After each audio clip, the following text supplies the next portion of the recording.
heboh ini ya, yaitu Agwan, bos Sedayu Group ini, dalam wawancaranya di majalah Tempo benar-benar membongkar ini ya kebohongan Jokowi. Dalam wawancara tersebut, Agwan mengaku bahwa dirinya bersama investor lokal lainnya diperintah oleh Jokowi untuk investasi di IKN demi menyelamatkan wajah Jokowi ya.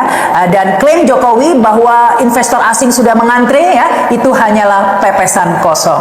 Nah, mengapa Agwan yang sebelumnya akrab dengan Jokowi, bahkan bisa dikatakan apa ya, partner in crime begitu ya, kok tiba-tiba sekarang berbalik badan, berani bernyanyi begitu ya?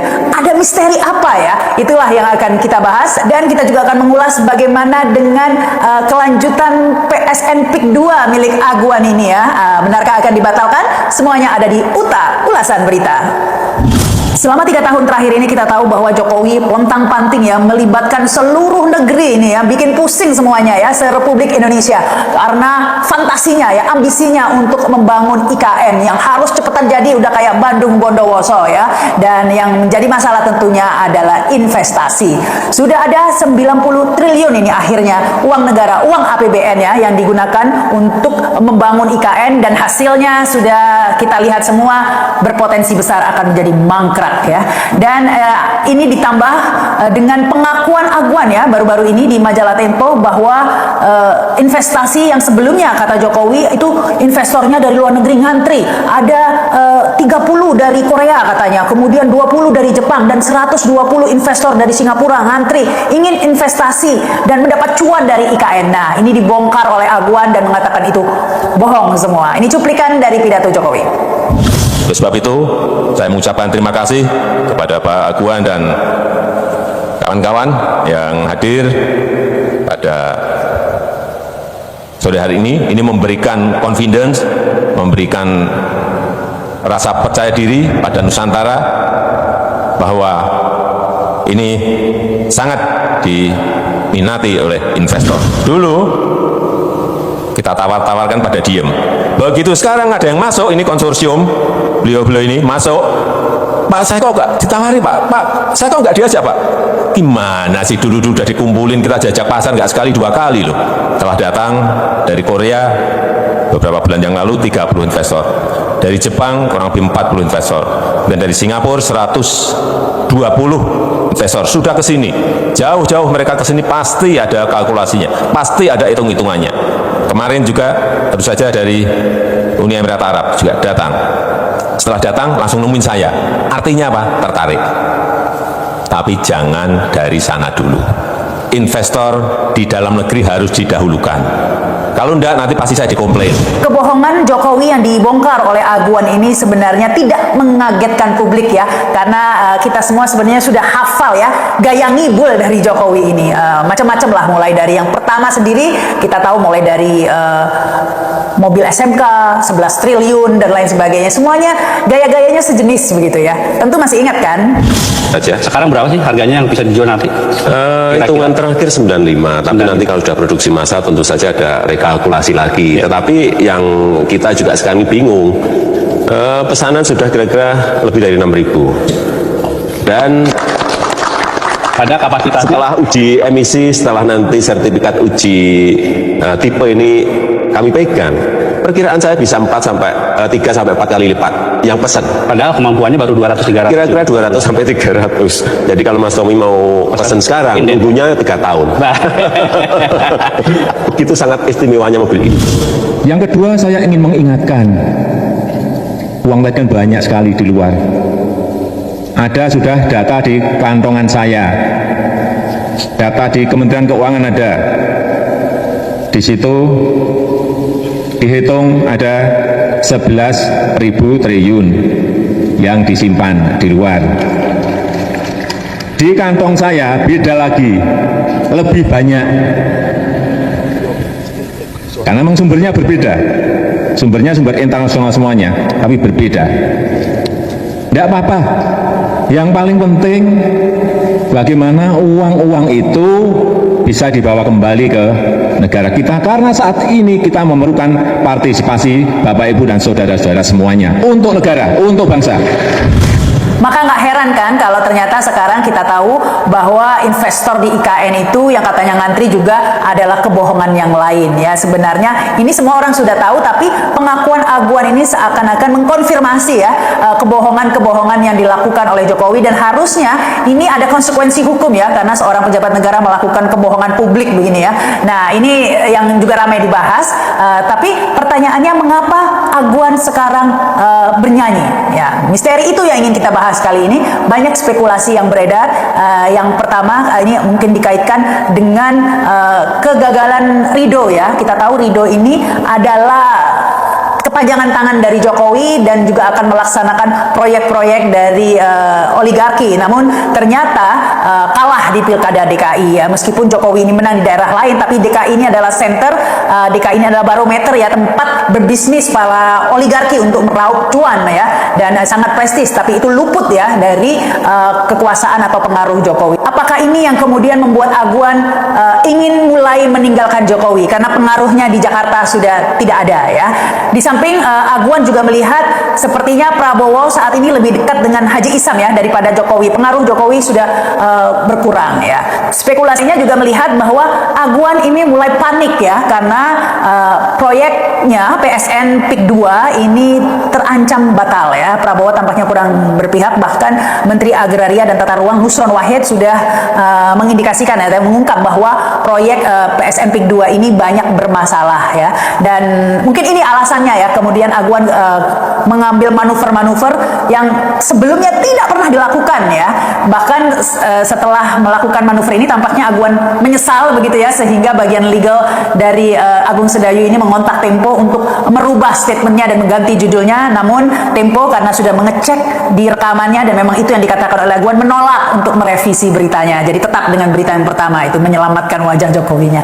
Nah, tapi orang sudah mulai bertanya-tanya apakah ini sudah pecah kongsi begitu ya, dan bagaimana nasib PIK 2 begitu. Publik menganggap proyek PSN PIK 2 ini adalah sebagai hadiah ya bagi Aguan dari Jokowi karena telah mau melakukan investasi di IKN ya. Namun hal itu dibantah oleh Aguan dengan alasan bahwa Aguan sebenarnya sudah melakukan pembangunan proyek PIK 2 ini sudah jauh lama dari sebelumnya ya, sehingga itu bukan nggak ada hubungannya dengan IKN. Tapi tentu logika publik kalau melihat timelinenya ini sangat masuk akal jika dikatakan itu sebagai tukar guling ya, investor IKN kemudian diberi PSN PIK 2. Karena kalau kita lihat bahwa status PSN PIK 2 itu dilakukan baru-baru ini saja ya, bulan April ya, sebelum lengser, sebelum Jokowi lengser mengeluarkan keputusan bahwa PIK 2 dimasukkan sebagai PSN atau proyek strategi nasional. Sehingga orang bertanya-tanya ini apa urgensinya ya proyek PSN yang murni swasta ini ditetapkan sebagai proyek strategi nasional.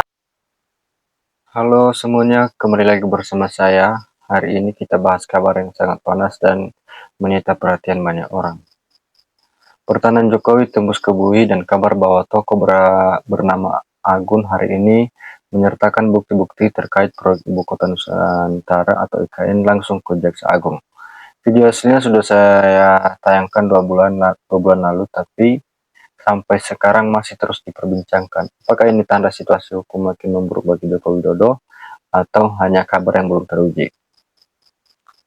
Kita akan bedah mulai dari apa apa isi klaimnya, siapa sebenarnya Agun yang dimaksud, apa saja dugaan bukti yang diserahkan, peran Kejaksaan Agung, sisi hukum yang berlaku, sampai pandangan berimbang agar kita tidak terjebak informasi sepihak.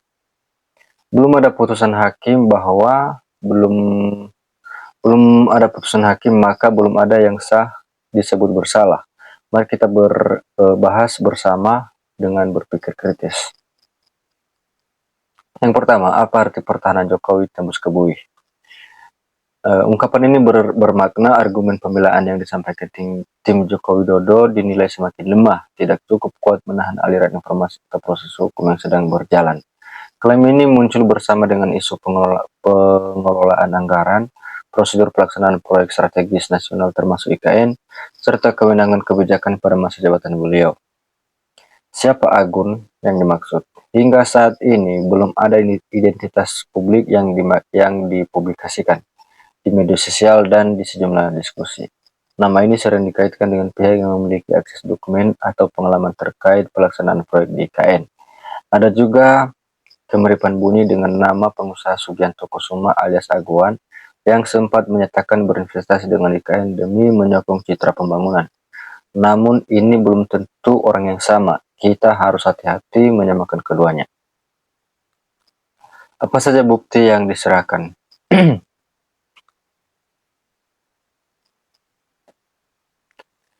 Kabar yang beredar menyebutkan bukti serupa dokumen administrasi proyek, kesesuaian penggunaan anggaran, perjanjian kerjasama, atau catatan aliran dana yang diduga tidak sesuai aturan. Kejaksaan Agung belum merilis rincian dokumen yang diterima, belum memverifikasi keasliannya, dan belum menyatakan ini berkaitan langsung dengan Joko Widodo. Kemudian keterkaitan dengan isu lain yang menyelimuti Jokowi. Selain IKN, belakangan ini juga ramai isu keabsahan dokumen akademik, tanggapan tokoh seperti Mahfud MD, serta klaim ahli yang membandingkan dokumen. Semua ini menambahkan suasana seolah-olah tekanan hukum semakin kuat. Meskipun sebagian besar masih dalam tahap pelaporan atau penyidikan, belum ada putusan tetap. Bagaimana dengan pengawasan hukum, teman-teman? Yang pertama, gambaran umum IKN. IKN adalah proyek pemindahan ibu kota senilai ratusan triliun rupiah, bersumber dari APBN, bekerjasama pemerintah swasta, dan investasi. Sejak awal, Kejaksaan Agung sudah bekerjasama dengan otorita IKN untuk menjaga integritas dan mencegah penyimpangan. Kemudian apa saja yang diawasi ketat? Yang pertama, kesesuaian perencanaan dengan undang-undang. Kedua, pengadaan barang atau jasa yang transparan. Ketiga, penggunaan anggaran negara. Dan keempat, pengelolaan lahan yang hak guna usaha atau seperti putusan MK yang membatalkan HGU tahun 1990 karena dianggap tidak sesuai dengan konstitusi. Kemudian mengapa isu ini sering dikaitkan dengan Jokowi? Jadi jawabannya teman-teman, karena pembangunan IKN digagas dan dimulai pada masa kepemimpinannya, sehingga setiap temuan atau dugaan penyimpangan sering dikaitkan dengan kebijakan yang diambil saat itu.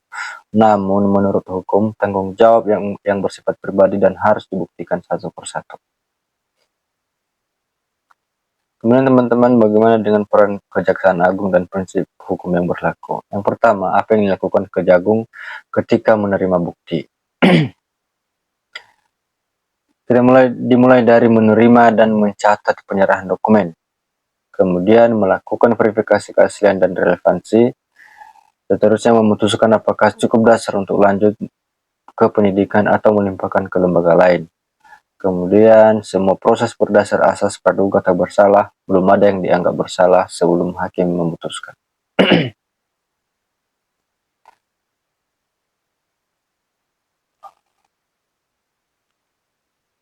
Kemudian masih terkait dengan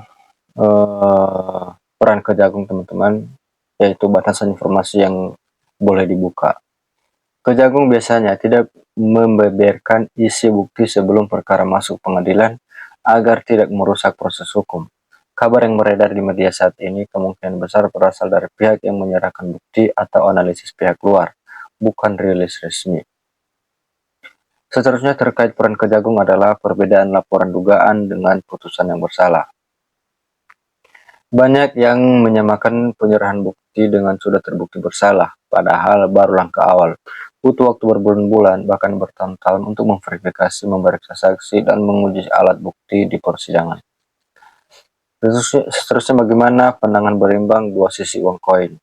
Pertama, sisi yang menganggap bukti ini penting, yaitu perlu transparansi penuh atas penggunaan uang negara, kemudian proyek besar harus diawasi ketat tanpa pandang siapa pelakunya, kemudian jika ada penyimpangan harus diproses tegas agar tidak menjadi presiden buruk.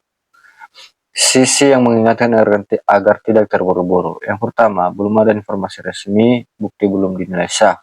Kemudian risiko kabar yang dibumbui atau tidak lengkap. Seterusnya, jangan menghakimi sebelum proses hukum tuntas. Dan jaga agar tidak menuduh sembarangan yang bisa merugikan pihak lain.